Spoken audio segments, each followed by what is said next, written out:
Olá, estamos de volta. Saudação você, minha amiga, meu amigo, que já está acompanhando a gente pelas redes sociais, nos Spotify, nos rios, nos recortes dos rios que aparecem no seu feed, enfim. Em todos os lugares a gente conta com a sua presença, com a sua audiência, com seus ouvidos, né? E pedir para você compartilhe o nosso conteúdo, comente aí o que você gosta, o que você não gosta, o que tá faltando.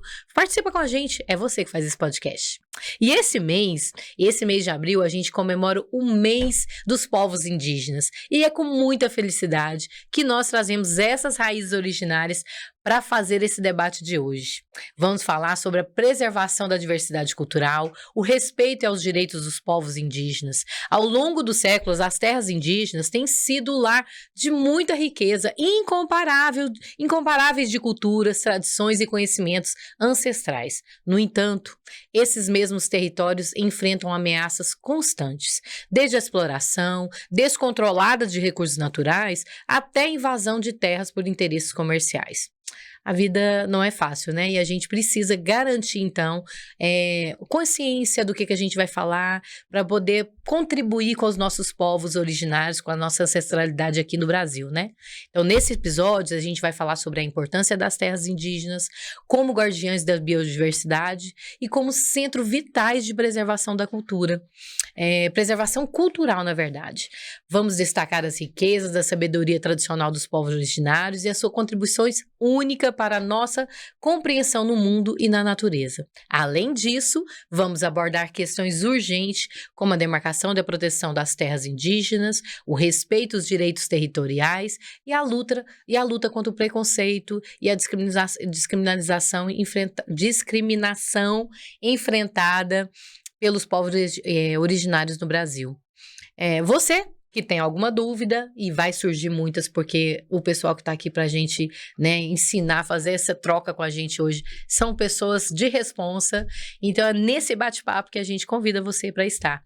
E para começar esse negócio, a gente trouxe nada menos, nada mais, né, do que a querida Ana Clara Ribeiro, que aceitou o convite de estar com a gente. Ela é graduada em Ciências Sociais, com habilitação em Políticas Públicas e mestranda em Antropologia Social, ambas na UFG. Seja bem-vinda, Ana Clara. Ana Clara trabalha em colaboração com os povos indígenas e suas áreas de interesse são movimentos sociais indígenas, antropologia, política e etnologia indígena. Ana Clara, prazer imenso te conhecer. Obrigada, Cíntia. Seja bem-vinda, viu? Obrigada. Para fortalecer esse time aí, a gente tá de vermelho, lindíssimo, né? O José Coti Cricati. José Coti Cricati. Ele é licenciando em Educação Intercultural pelo Centro Eduque de Fortaleza e tem formação continuada de professores indígenas Cricati. Obrigada, José, por aceitar o convite. Está aqui agora fazendo mestrados na UFG e vai fazer o doutorado também, né? Seja bem-vindo. Sim, é um caminho para mim, é uma novidade. Você fez a graduação em Fortaleza, mas você é do Maranhão. Sou do Maranhão. Do território do Maranhão. Sim. Tá caminhando, né, José? Estou, pelo menos dá um espacinho. Seja bem-vindo. Espero que a acolhida aqui em Goiânia, em Goiás, seja uma acolhida bonita para você levar aí de boas recordações, viu? Enfim, vai ser bastante para mim. Essa é uma novidade, é o primeiro caminho. Bom, muito bom. Muito obrigado. A gente que agradece.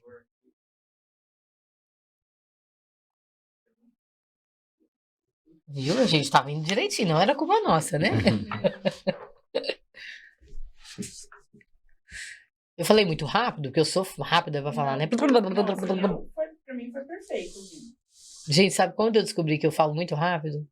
Quando eu viajei pra outro lugar. Porque eu falava que eles falavam rápido. Eles, não, você que fala muito rápido. Eu falava rápido. Não tem nada que você fala. Eu não, você...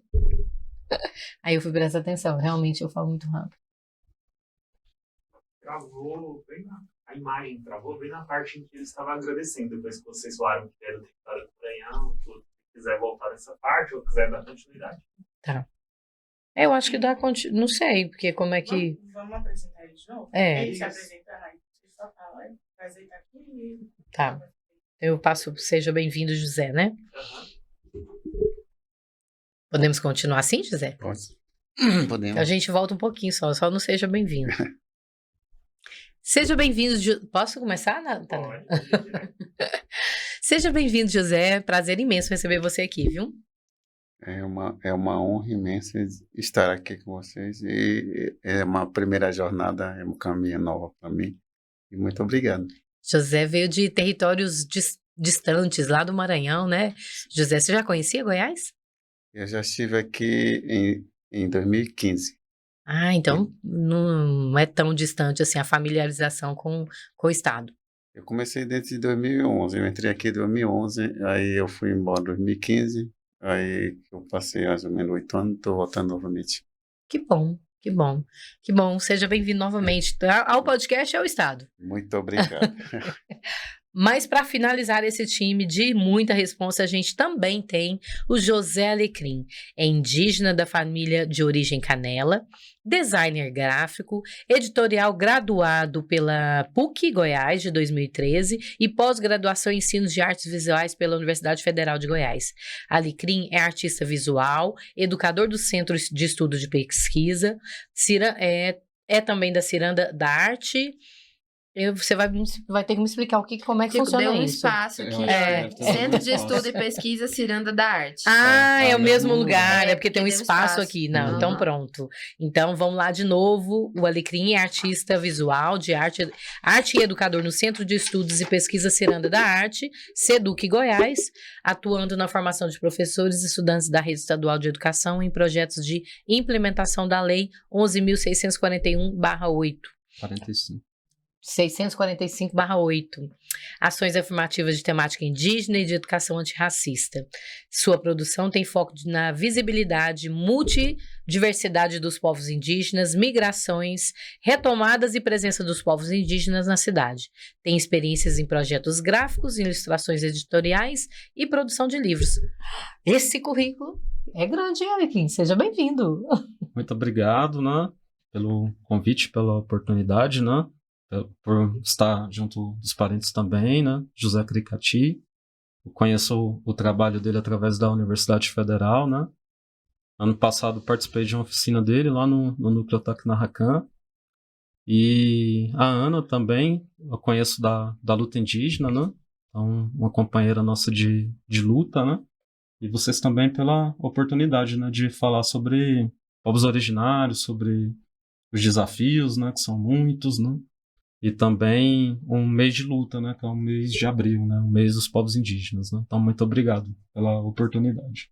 Eu que agradeço. Vocês três, né, que trazem toda a coletividade que vocês trazem juntos, a representatividade, porque esse é o papel do podcast, sabe? Acho que da gente poder furar outras bolhas, transcender o que a gente, né, os locais que a gente está, para poder criar as condições, né, ou então fortalecer as condições das nossas lutas.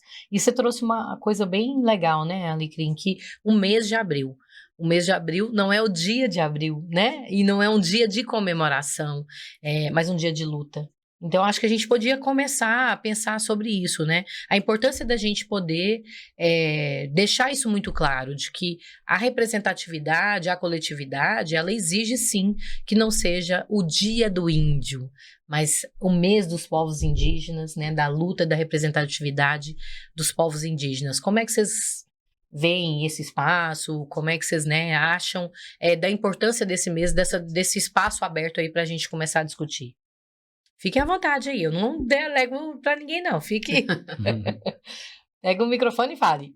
Diga, Alecrim. Bom, vou começar, né, então, para nós indígenas, né, é um mês de ressignificar muitas questões, né, porque os não indígenas durante muito tempo conheceram as populações indígenas através de mitos, de estereótipos, né, de lugares que apagavam as vozes dessas populações, né, e isso não é algo que se desconstrói tão facilmente, né, porque aconteceu por 5 séculos, né, então é um trabalho muito desafiador para todo indígena que está em qualquer ambiente, seja ele qual for, né?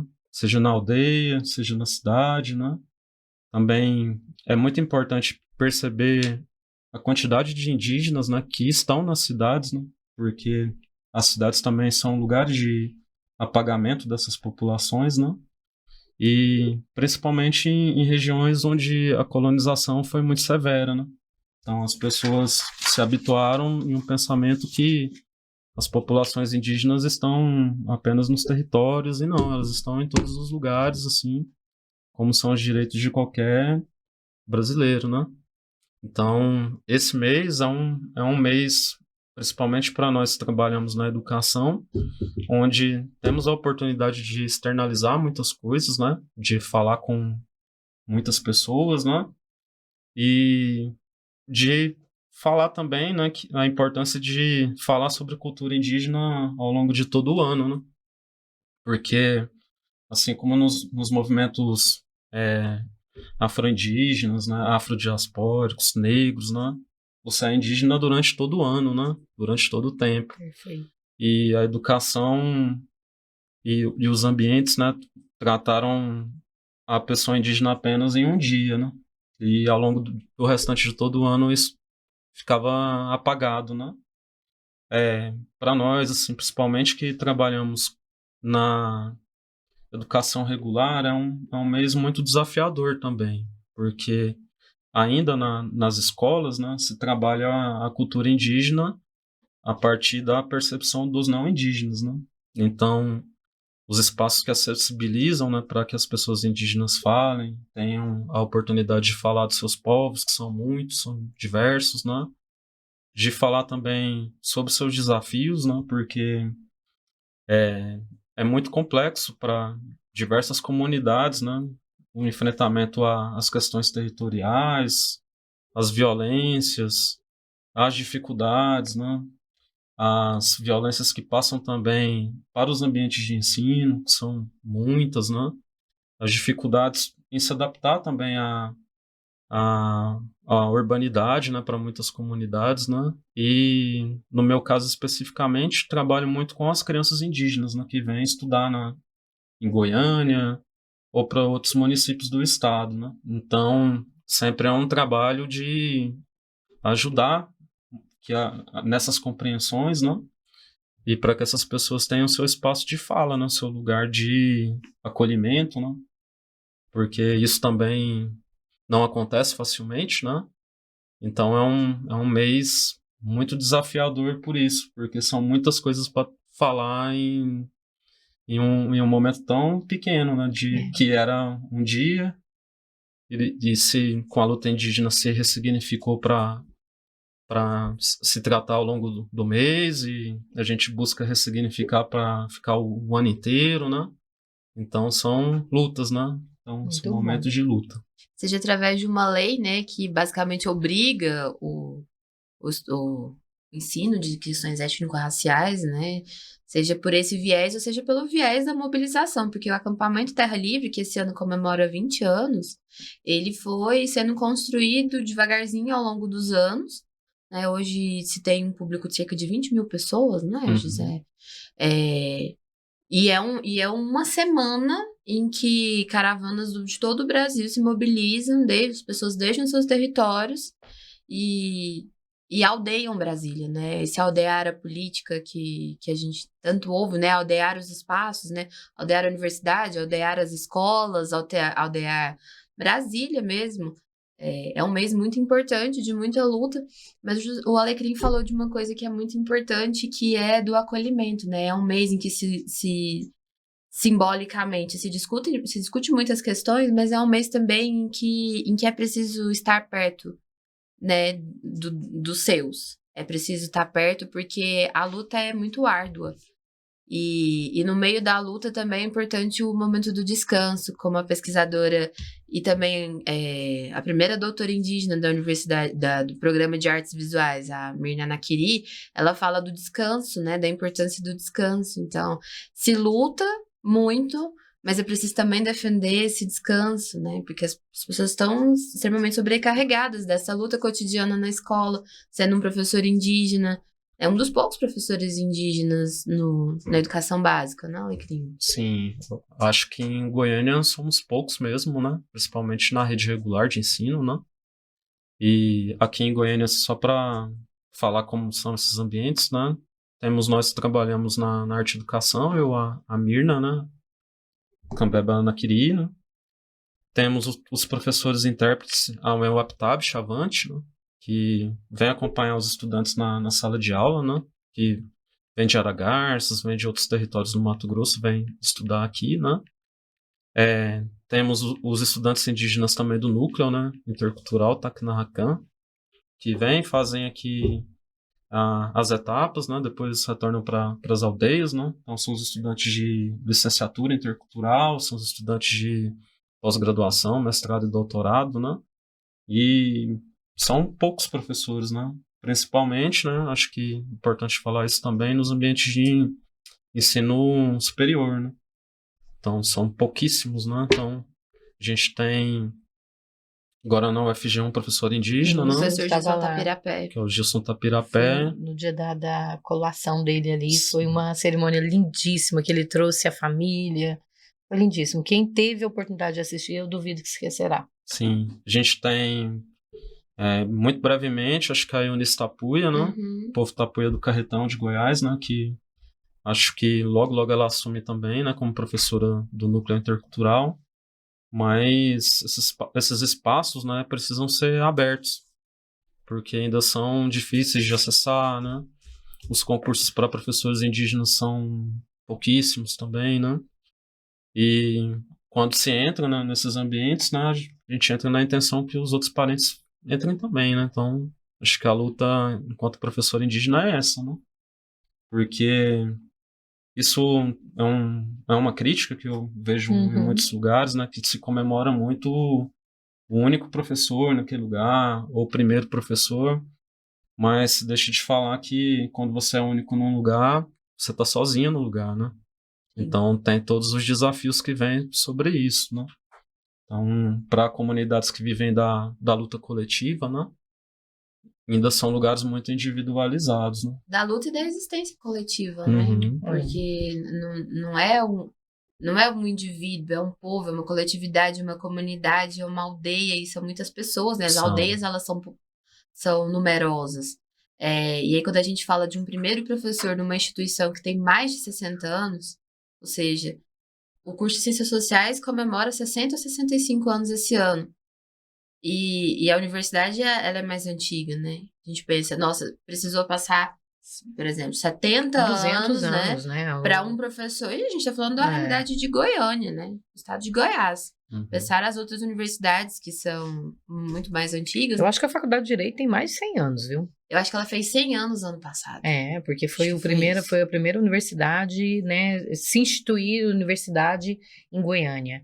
Então você imagina. E a gente não tem. E aí, 100 anos de universidade, o primeiro professor Indígena. e não é um professor que vai dar aula para as outras graduações, né? Ele é um professor apenas do núcleo. Então, na antropologia, a gente não tem nenhum professor indígena. Na faculdade de Ciências Sociais, a gente não tem nenhum professor indígena. Na faculdade de Educação, não tem nenhum professor indígena. E não é porque não existam doutores indígenas. Existe. É porque, como o Alecrim falou, os concursos para professores indígenas, eles praticamente não existem, assim. São poucos, pouquíssimos.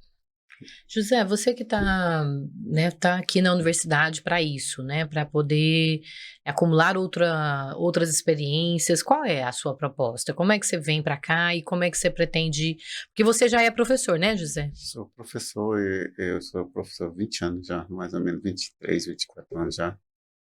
E o nosso estado é um estado muito atrasado, na verdade. O professor pega formação continuada, depois vai para outra formação, mas não tem o direito nem por poder opinar o que é a palavra 19, muito menos um mês. Na verdade, nós povos indígenas, a gente o tempo todo é o nosso dia. Então, a gente não tem, no Maranhão, a gente não tem esse direito. No concurso, a gente não tem esse direito. Ter um salário digno. Então, a minha proposta, a minha andança de poder estar continuando, e essas coisas de eu poder caminhar na antropologia, nessa área tanto da antropologia social, para poder transcrever o que meu povo era antes. então fazer o certo.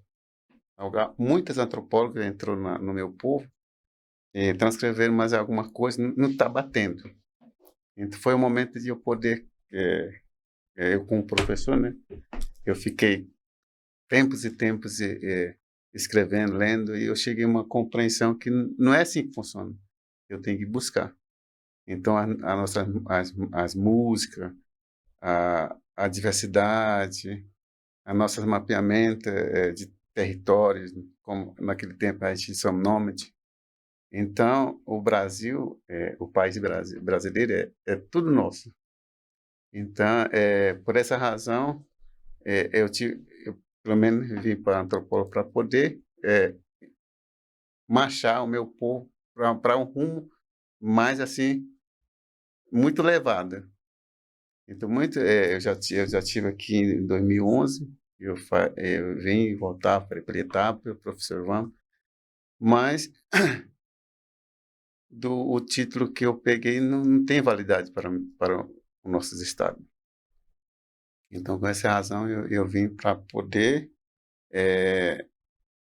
ocupar esse direito, ou talvez até ser um professor de antropólogo, né? Se tiver oportunidade, eu estaria aqui quando eu terminar meu doutorado. A antropologia ganharia muito com você, Sim. viu? Porque acho que é isso mesmo, José, né? E o que a Alecrim traz no começo. E Ana e eu conversamos também um pouquinho, né? Antes de começar o podcast.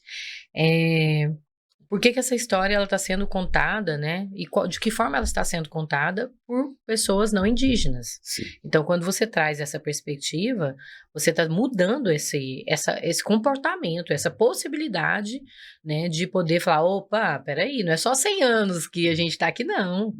Né? É isso que você trouxe agora. Nós somos... Sim. Se tem donos, a gente é donos desse povo aqui chamado Brasil.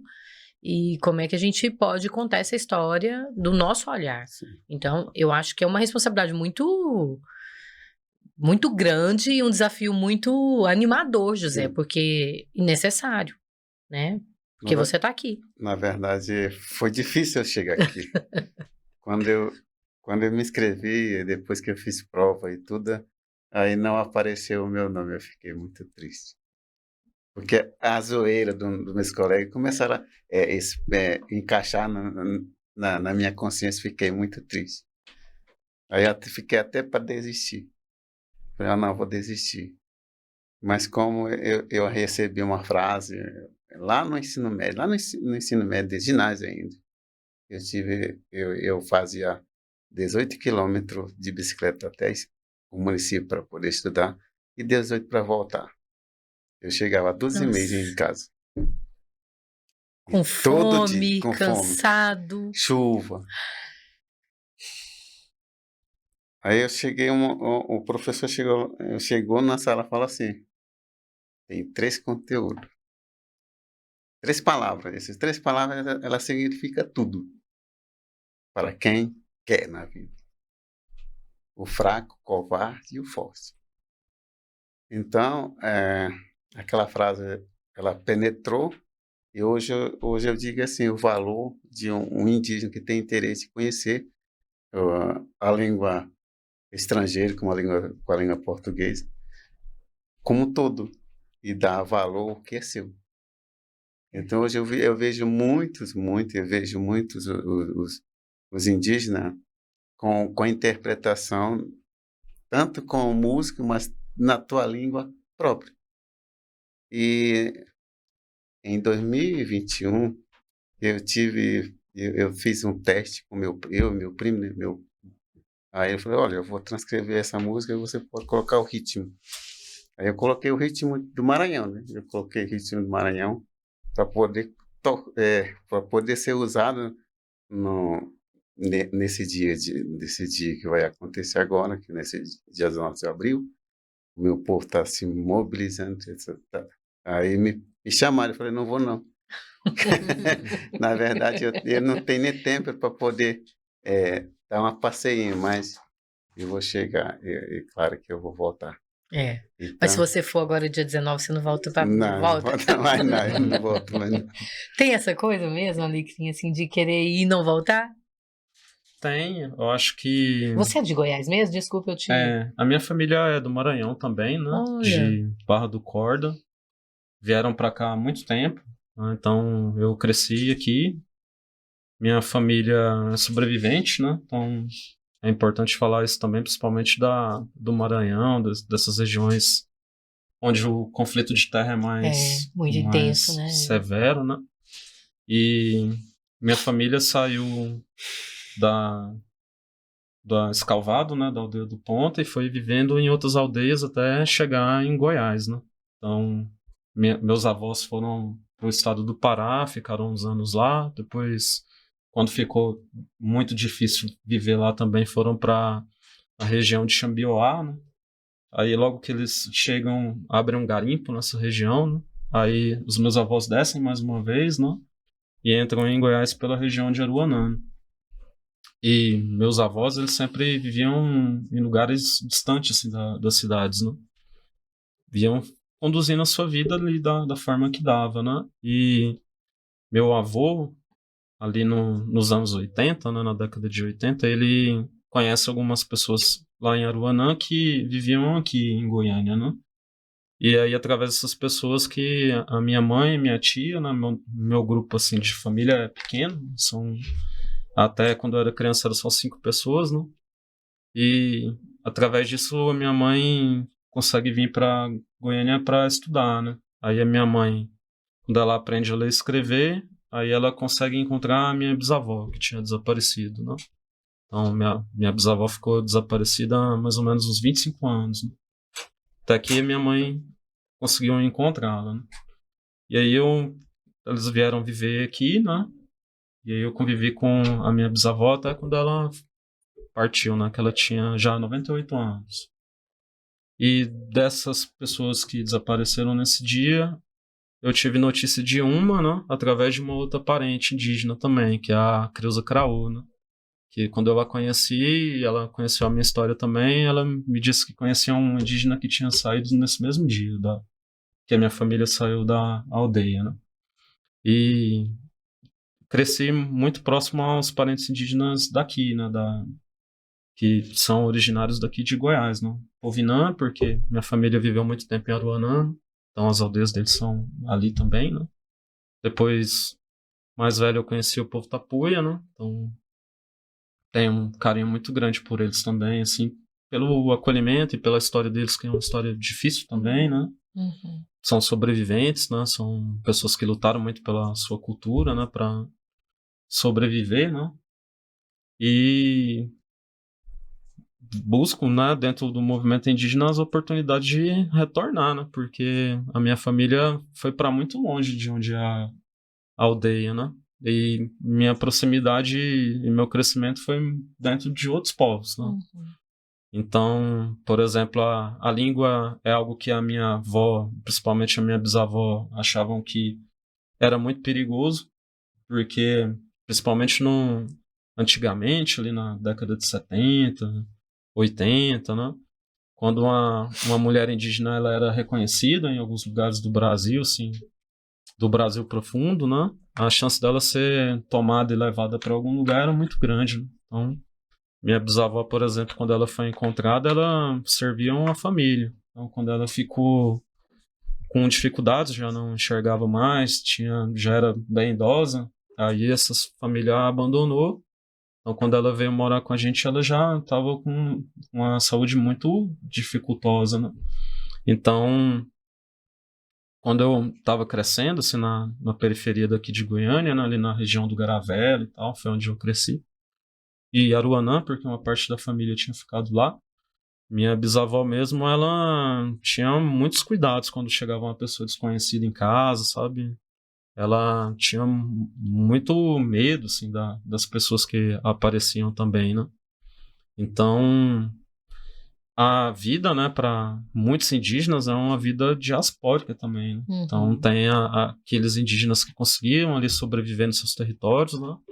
Mas tinham muitos que, quando eram atacados e aconteciam os massacres, iam para outros lugares, iam para outras direções, iam para outros estados, né?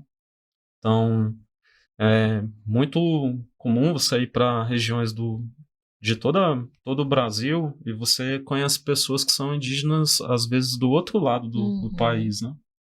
E essas migrações aconteciam por muitos motivos, né? Por muitas, e não apenas pelas escolhas das pessoas de irem para aqueles lugares, né? Mas por sobrevivência, porque às vezes eram empurrados para essas situações, né? Então, meu crescimento se A, deu nessa condição, né? Então, a disputa pelo território, vocês acham que seja talvez o mais intenso, né?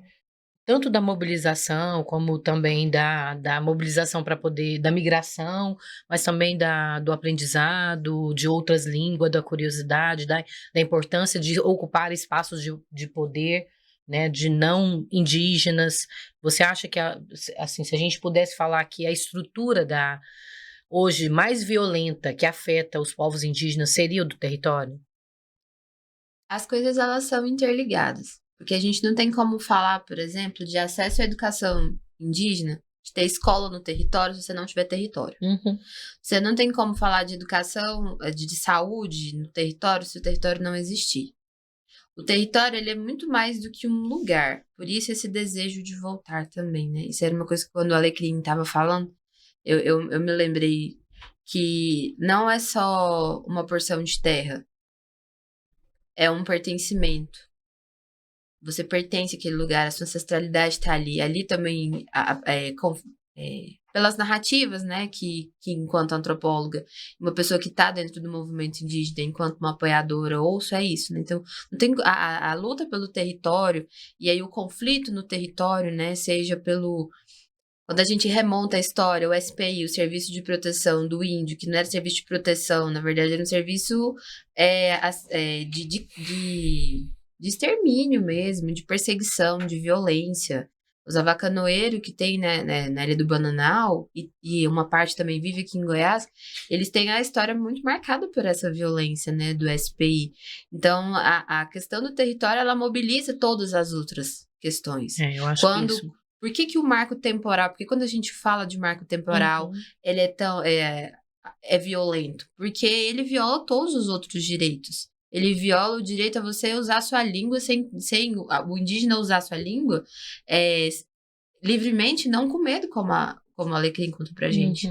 Né? Quando a pessoa indígena ela fala que ela não pode, que ela não tem acesso, ela não pode falar a própria língua porque ela tá fora do território dela e fala o território dela é perigoso, olha o quão violento olha a carga de violência que contém nessa experiência da língua. Então, não poder ter isso porque o Alecrim não entrou no campo, assim, do grafismo, né? Da pessoa poder, do indígena se pintar, do indígena fazer o seu ritual, né? Seus rituais, porque existem vários rituais ao longo do ano. Né? Então, o indígena, ele tem vários direitos negados a partir do momento em que o direito ao território dele também é negado. Então, essas coisas, elas estão fortemente entrelaçadas, e não se separam, né, Alecrim? Acho que a gente pode pensar dessa maneira, assim. Direito à terra, e ele assegura os outros direitos também. Não que necessariamente vai ser assegurado, mas pelo menos, olha, tem um território, o território ele existe. Mas é o princípio, né? Talvez assim, se a gente... pensando no que vocês estão, né, trazendo mesmo, mas...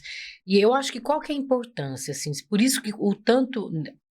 Pra gente, pros indígenas, eu acho que a Ana traz uma retratação, né, do que é, por que é importante a gente garantir o território. Para uma nação, do que a gente está falando de Brasil, qual a importância da preservação do território indígena? Para nós do Maranhão, né, para nós Cricatia, o território é uma vida. Ela é uma educação muito forte, que dela a gente extrai a pintura, dela a gente extrai a medicina tradicional, dela a gente recolhe um fortalecimento da nossa cultura. Ela também traz a fortalecimento espiritual. Então, é educação voltada para a natureza, e a natureza ensina nós, povos indígenas, como a gente podemos usar esse contexto no mundo da civilização. Então, é um letramento, já lá no tempos atrás, a gente usa esse método de metodologia para a gente poder educar nossos jovens, as crianças. Então, a nossa escola, ela é uma fonte de alegria. Hoje, tudo que o cientista do tempo passado, lá no século XVI para lá, o cientista jovem, ele viu para o povo, ele falou, não, eu vou poder buscar outro letramento, outro contexto. Então, esse jovem, ele trouxe a festa, e a festa significa Utu, e essa festa ela foi traduzida como festa de Gavião. E dentro desta festa, tem vários padrões, várias separação. Além dessa separação, ela tem as suas músicas com ritmo diferente, com a dança diferente, com a coreografia diferente, com a pintura diferente e até com os clãs. Então, a gente tem esse método, a gente tem essa raiz que a gente usa dentro do nosso povo. Além quando chegou século XXI, aí deu entrada de vários antropólogos junto com os missionários. Então, a gente reconhecemos que a gente podemos interagir nessa língua estrangeira para a gente poder recomendar algo importante para o nosso povo. Maravilha. Então, ouvindo a jornada do Alecrim, né, José, é uma honra conhecer você. A honra é minha, com certeza. É uma honra conhecer você, é uma satisfação imensa. Você acompanha a minha jornada. Eu já fiz um livro, o primeiro livro, já estou no segundo livro. Então, eu vou publicar, eu vou colocar em site. Como que chama o primeiro livro? Já divulga pra gente ir atrás. Conhecimento musical. Maravilha. Então, Eu pensei que você ia cantar pra gente a música que você mudou a linguagem lá no Maranhão para poder... Eu vou colocar no site, você vai usar. Tá bom, combinado Beleza? então, Eu Jesus. vou colocar no site. Quero desde já agradecer todos, né? A todos. Eu como professor e como músico e como historiador, nosso povo, mas não escrito, não com título, mas o que eu aprendi desde a minha infância até o dia de hoje, eu sei que está me fortalecendo cada dia mais. Uhum. Então, nesse movimento indígena agora, eu vou estar lá. Espero que o professor me libere para eu estar lá. Mas é uma honra. Eu já tinha ouvido essa história há muito tempo, Alecrim. Há muito tempo.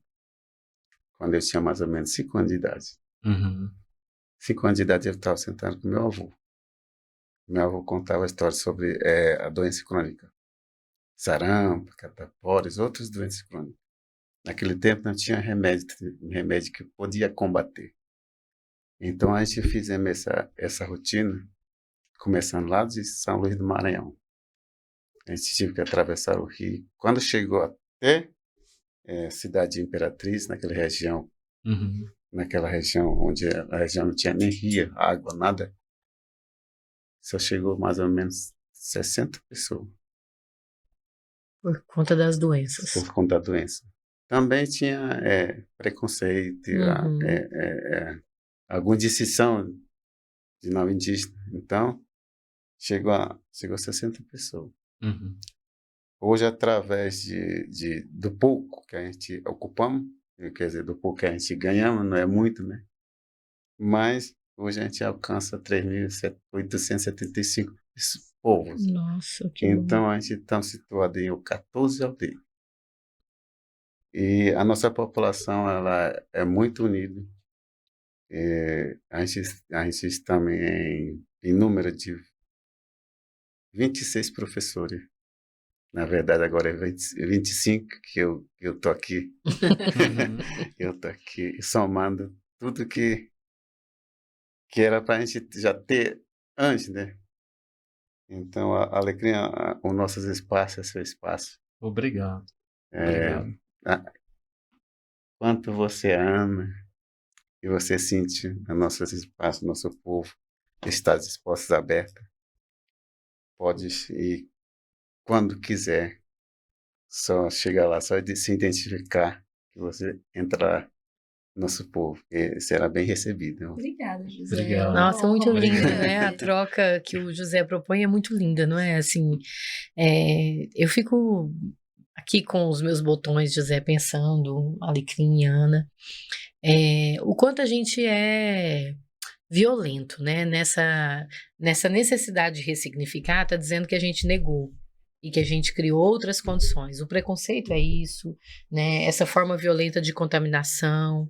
E ainda vem o José, né, lá do Maranhão, o Alecrim, com toda a ancestralidade de luta, de resistência, dizer que a gente ainda pode ser bem recebido no seu espaço. Assim, é de uma gratidão imensa, José. E eu gostaria muito que nesse espaço que você está hoje, né, que é Goiás e Goiânia, você também tivesse essa acolhida, porque ela é muito necessária, né? É muito importante. E eu e Ana estava falando antes disso não acontecer, né? Às vezes nos espaços institucionais, como o José está denunciando aqui dos editais, né? E o quanto ainda a gente vai ficar devendo, né, para toda essa fraternidade, para todo esse amor, para toda essa entrega, né, que o povo indígena tem nos ensinado. Porque além de ser muito bonito, é muito necessário. Eu acho que é exatamente o inverso do que a gente vive sobre o individualismo, é o povo coletivo, né, o povo do coletivo. Então, muito obrigada mesmo, viu, pela sua participação, por conhecer a história de vocês, né, e ter esse espaço para a gente poder conversar com as pessoas que estiverem seguindo a gente, acompanhando, da importância da gente entender a relação do povo indígena, de entender a cultura e de respeitar, né, a diversidade dos povos indígenas. Então, obrigada mesmo, viu? De coração. Nada, por nada. Mas para a gente ir assim, já caminhando, acho que já não estamos caminhando para os finalmente, mas assim, eu queria pensar, Ana, desse papel nosso aqui, né, de intervir nos espaços dos povos indígenas, né? Com muito respeito e com muito amor. Eu ganhei esse colar de um companheiro da Canela lá. Uhum. E aí eu fico meio assim, receosa de usar às vezes, porque eu não sei se tem alguma.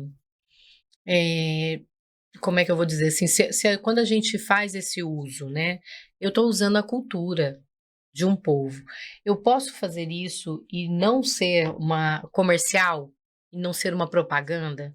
Porque eu não quero, sabe, que seja só isso, assim, falar, não, é tão... E é lindo, né, gente? Todas as vezes que eu uso, todo mundo comenta, fala, Cintia, é lindo, é lindo. Mas eu fico, assim, meio, assim, receosa, de falar assim, será que eu estou fazendo isso se tornar uma mercadoria? Porque para mim isso é valioso, não ser uma mercadoria. Não ser, porque a gente aqui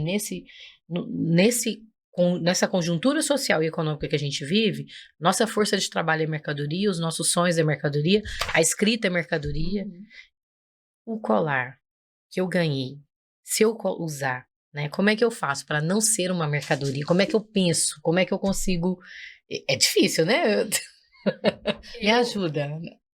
Bom, acho que é um pouco difícil responder assim que não é uma mercadoria, porque é o artesanato que viabiliza a mobilização, é o artesanato que viabiliza os estudantes da licenciatura intercultural indígena da UFG estarem aqui, é o artesanato que viabiliza uma série de coisas, né, Alecrim? Assim, tanto os colares, as pulseiras, os cestos, enfim, a farinha que é produzida em alguns territórios, o mel que algumas pessoas trazem, assim, acaba que se torna uma mercadoria, porque dentro dessa nossa lógica de capital, Valor, de como que né? as coisas funcionam, é uma mercadoria. Eu compro, né, por 2 motivos. Por entender que também é um jeito de viabilizar a estada dessa pessoa em outros lugares.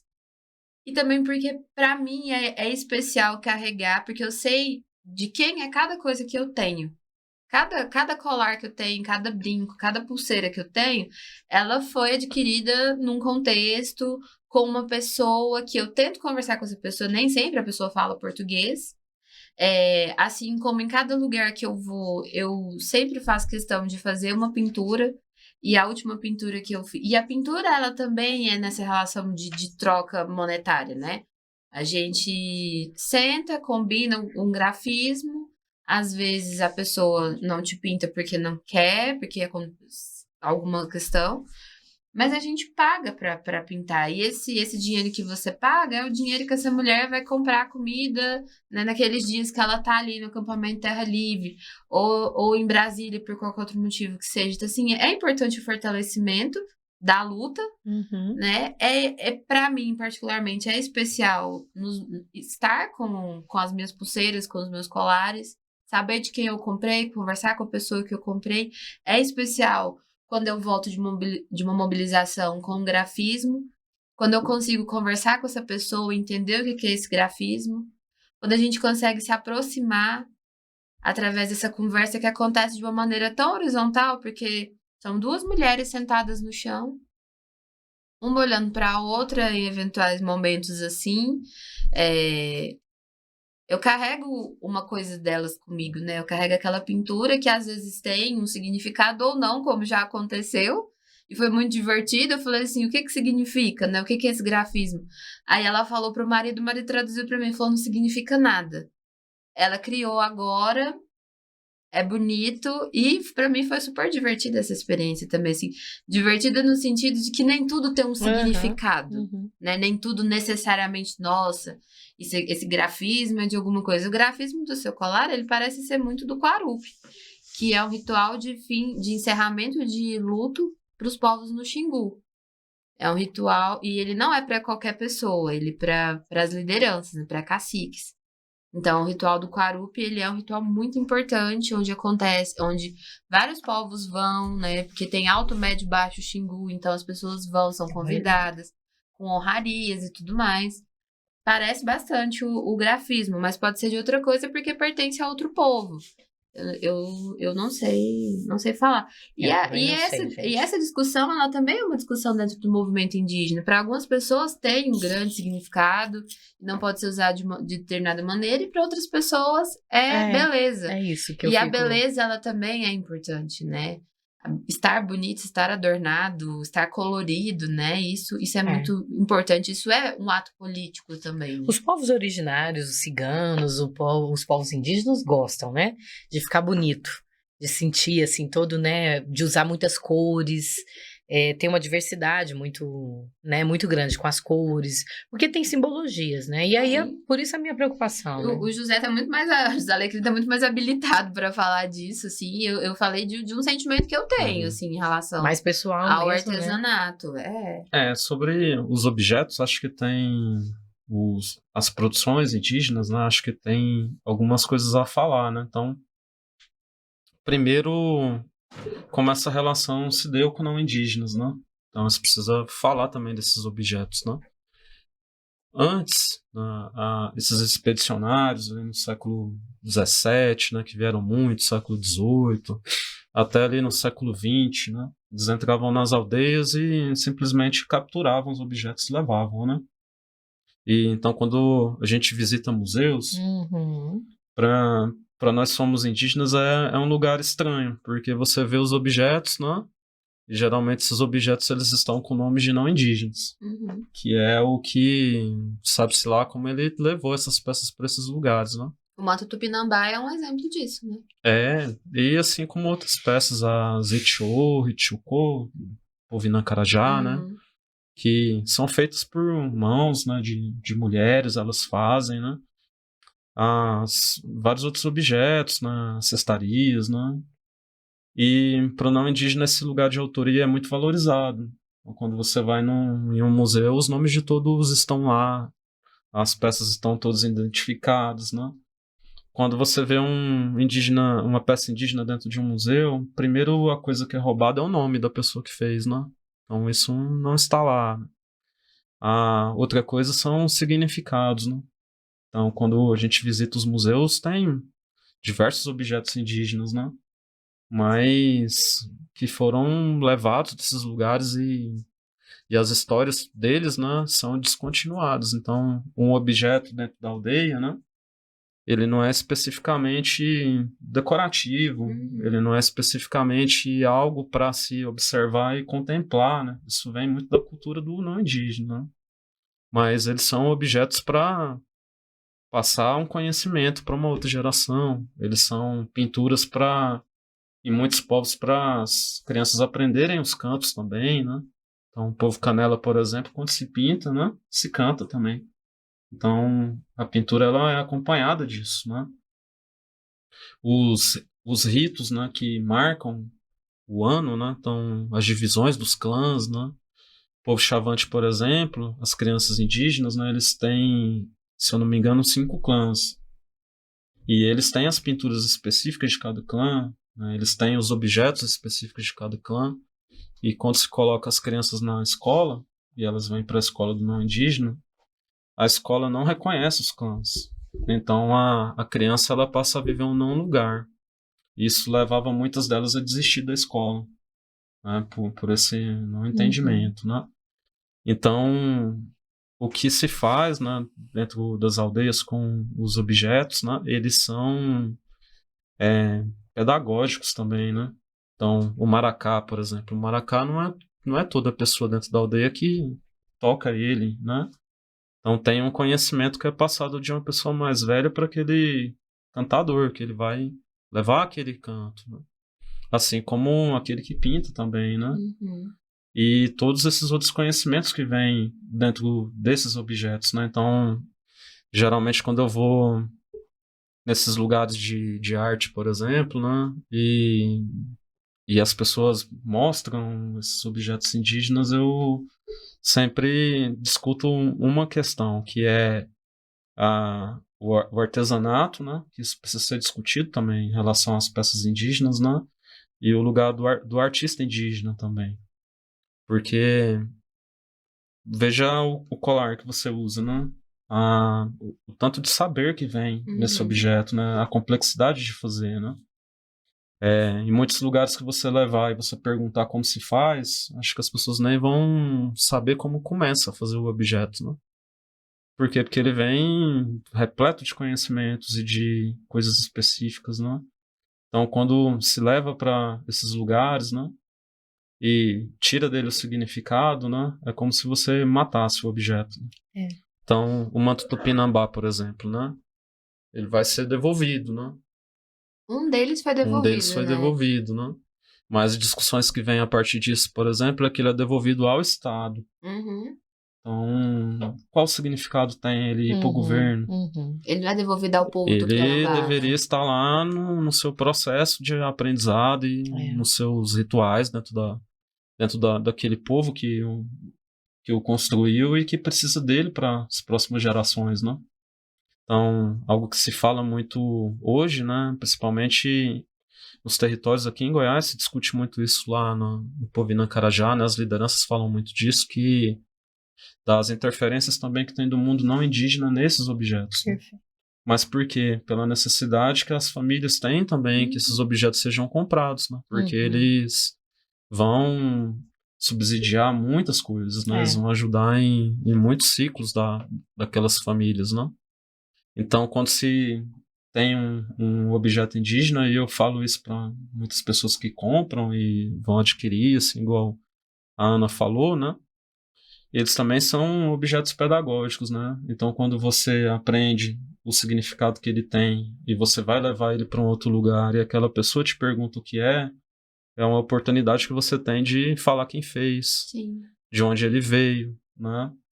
Quem é aquela pessoa, né, que te presenteou, né? Muitos objetos também são presenteados também, né? Exatamente. Então, eles são também vivos, né? Então, acho que isso dentro daquilo que é feito pelas mãos indígenas é muito importante, né? Os objetos, as pinturas, os cantos, né? Eles são vivos. Eles permitem que uma família, independente se ela está ali naquele território, se ela é empurrada para um outro lugar, ela tem a oportunidade também de passar o seu conhecimento. Então, eles não são meramente visuais ou meramente decorativos, né? Ou não são peças de museu, né? Então, quando a gente entra nos museus e vê esses objetos, né? A gente sempre imagina-se quem fez. por que que o nome dessa pessoa não está lá, né? Tanto de pessoas indígenas que são fotografadas, que a gente abre os livros e essas pessoas estão lá, mas Nem fazem ideia, não né? se perguntou nem o nome dessas pessoas, né? Os vídeos, quantos documentários, né, que se produziram dentro de aldeias e aquele povo depois não sabe nem o que aconteceu com aquele material, né? Não Pra existe onde ele nenhuma foi. devolutiva, né? É. Nenhum pedido de permissão, né? Da fotografia, da imagem, do som. E isso é extremamente violento, né? Porque você como se o corpo da pessoa indígena ele fosse público, né? Ele fosse sei lá, uma propriedade talvez propriedade do Estado, né? E aí quem olha registra, claro, no contexto de aldeia, né? Que aí você está entrando na casa de alguém, Uhum. né? Você está indo no território de uma pessoa, né? Você está indo assim, no íntimo dela, registrar, fotografar e você nem volta Pra para dizer o que devolver foi o que feito. Olha aconteceu. que esse aqui é o material que eu produzi, Uhum. tá aqui uma cópia para vocês. Utilizem da Veja maneira se você que... gostou, se é isso mesmo, se eu consegui. Você concorda com Exatamente, isso, se eu consegui né? colocar, né? Quando você faz você disse que é cantor, né? Sou. O José. Quando você tá, assim, quando eu posso dizer que você é cantor só na aldeia ou você traz a música também para os espaços que não são indígenas? Porque você acabou falando no começo que você traduziu uma música, né? Para colocar um som diferente no Maranhão, né? Sim, mandei colocar o ritmo, Uhum. mas não a letra. A letra é da nossa cultura. A letra veio da biodiversidade da nossa cultura, que trata da pintura, da arte, da coreografia, da alimentação, do trabalho e do trabalho coletivo. Então, a música, ela trata de tudo isso, fala de tudo isso, mas o ritmo já é o ritmo do Maranhão. Então, quando a gente fala na palavra maracá, ela é só um instrumento com chocalho e quixia, né? Mas ela é muita coisa. Aquilo é para você poder fazer ela deixar ela bem afinada, ela tem um processo muito difícil, para dizer muito difícil. Eu sou de dois familiares. Sou cricativo e sou gavião ao mesmo tempo. Meu pai é gavião e minha mãe é cricativo. Então eu tinha mais ou menos 3 professores diferentes, mas todos já foram embora. Deixou só a lembrança. E o que o professor me entregou foi o maracá. Quando eu tinha 16 anos de idade, eu comecei a me contribuir com o meu povo. E o primeiro dia, quando eu peguei no maracá, foi no maracá do professor Dorival Cabeludo. E naquele tempo, como é que chama? O som da voz Sim. não conseguia sair. E a outra professora que estava nem na frente tomou o maracá da minha mão. E desse dia para cá, nesse dia ela falou assim: você nunca mais pode pegar no maracá. Você não tem idade para isso. Aquilo doeu bastante, doeu. E quando eu fui embora chorando para casa, o seu José Brasil chegou a me aproximar e falou assim: olha, tudo que é bom, você tem que apanhar. Quando você apanha, você vai conhecer mais e mais. E hoje eu digo assim que eu sou professor dos outros professores. Eu tenho 38 alunos de ensino fundamental até o médio. Então, todos os cantores, além do trabalho que eu faço na escola. Então, eu agradeço ao professor que me deu essas instruções, que me fez ser o professor. E além de ser professor, colocar outro ritmo para que o não indígena conhecer que a gente já tem esse conhecimento bilíngue. A língua portuguesa no seu lugar e a língua dos povos indígenas no teu lugar, os dois andando juntos. Ensinar seu filho e netos, sobrinhos, outros demais, conhecer que o português é uma fonte de defesa e a língua materna é uma fonte de ensino familiar. Tanto na pintura, no respeito, na consideração, na amizade, na união, na alimentação, união, trabalho coletivo. Então, essa formata a língua indígena prevalece. A língua portuguesa é para a gente poder defender o nosso direito, buscar o que é do que é que a gente ainda não tem esse conhecimento. Então, por essa razão, a gente também busca de novo conhecimento, nova estrutura, para a gente poder dizer que é uma colônia, não colônia, mas assim, colonial, agora descolonial. Muito bom. Ah, gente, eu amei. Eu acho que tem tanta coisa aqui que a gente podia falar mais, conhecer mais, assim, porque o espaço é muito pequeno, né, de tempo para poder discutir, e a importância de se conhecer a origem, né, a organização dos povos indígenas, a materialidade do significado, seja elas na música ou nos objetos, a importância de ter vocês aqui, para poder compartilhar um pouquinho desse conhecimento, né? Eu espero que quem esteja assistindo a gente goste bastante. Procure nas redes sociais, acompanhe o José Alecrim. Como é que a gente acha, José? Bom, E se você quer ser achado também, né? Porque tem isso. Às vezes nem é melhor não, né, José? Não, mas falar é muito importante, ser encontrado, né? Muito importante, né? Aproveitar esses lugares para conhecer outras pessoas também, né? Então, me lembro assim que quando eu conheci o José Cricati, né? Foi através do professor Herbeta lá do Núcleo Técnico Narracana, que através de suas redes sociais estava compartilhando um momento de formação com o José Cricati, aí eu o conheci, né? Obrigado. Então, por exemplo, essa semana o Gregório Craô, né, tinha me mandado um comunicado também através do WhatsApp, né, que vocês vão dar um curso de língua, né? Sim. Lá no núcleo, né? Sim. Então, as redes, elas são importantes também para a gente encontrar os outros parentes que estão por aí também, né? Então, quem quiser conversar comigo, né, pode ser através do Instagram, né? Meu contato é urucum.alecrim. Através da Secretaria de Educação também, né? Do Estado, né? Então as pessoas podem me encontrar por lá também, né? Através da revista Pirrã, né? Do Núcleo Intercultural, né? Então sigam lá também. É uma revista de professores indígenas, né? De mulheres indígenas, né? De pessoas indígenas, né?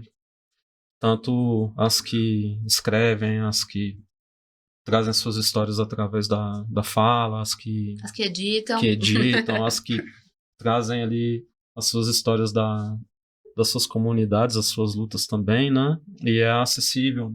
Então, tá aí através da internet para todos acessarem também esses materiais, né? Então, a cultura indígena, ela é muito valiosa, né? Porque ensina muitos valores, muitos saberes, né? E basta, principalmente hoje, com tanta conexão, né? Só que as pessoas procurem, né? E estejam nesses lugares, né? Então, agradecer mais uma vez, né? Obrigada, José Alecrim, muito obrigado. Pela vinda. Não é você que agradece, não. É a gente que te agradece, Muito obrigado. Você vai voltar. Tomara, né? Tomara. Todos nós estejamos aqui em outras oportunidades, né? Certeza. José, muito obrigado, José Crica. Agora se eu não ler, José, eu não vou pronunciar certinho o seu nome.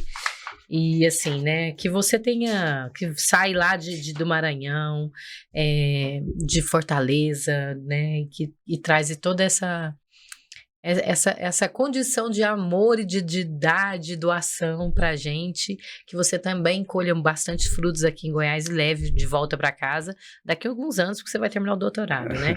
Cricati, José Cricati, obrigada, viu? Muito obrigada pela sua vinda.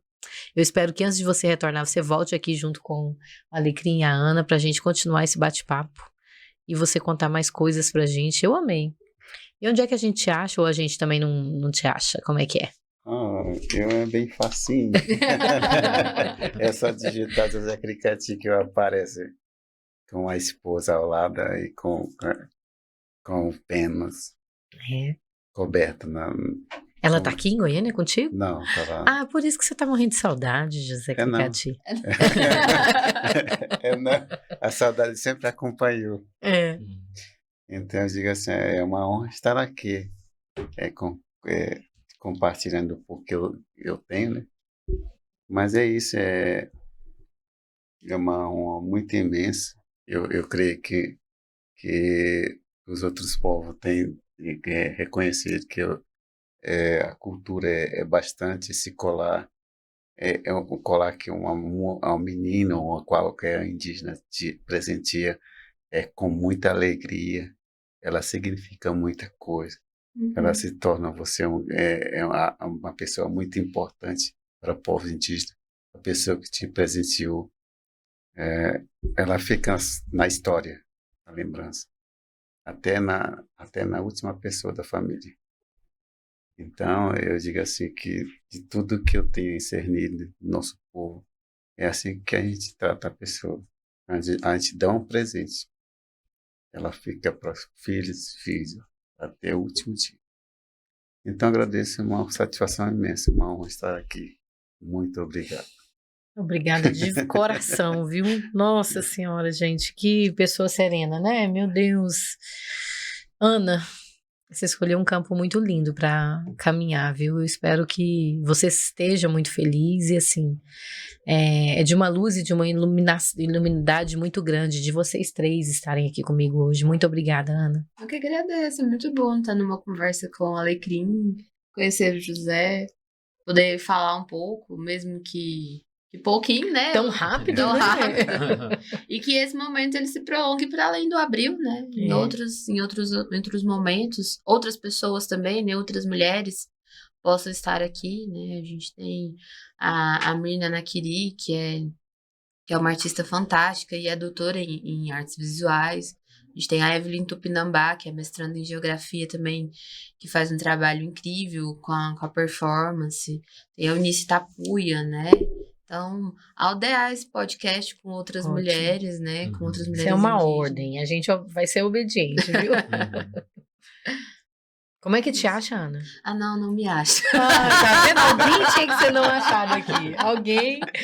Ana, eu conheço algumas pessoas assim, viu? Então, é eu porque acho... as minhas redes, elas são pessoais, assim, é bem pessoal mesmo, e aí eu prefiro ficar nesse lugar, assim mesmo.